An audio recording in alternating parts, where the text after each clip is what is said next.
মিয়ানমারের রাখাইনে ত্রাণ সহায়তা পৌঁছাতে মানবিক করিডোর নিয়ে ব্যাপক আলোচনা সমালোচনার মধ্যেই সরকারের অবস্থান নিয়ে আবারও খোলামেলা কথা বলেছেন প্রধান উপদেষ্টা প্রেস সচিব শফিকুল আলম।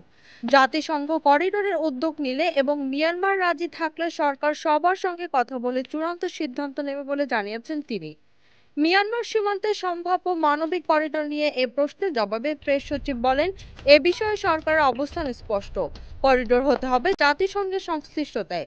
আমরা বলছি যে মানবিক করিডোরে আমরা ইচ্ছুক, যদি জাতিসংঘ কোনো উদ্যোগ নেয়।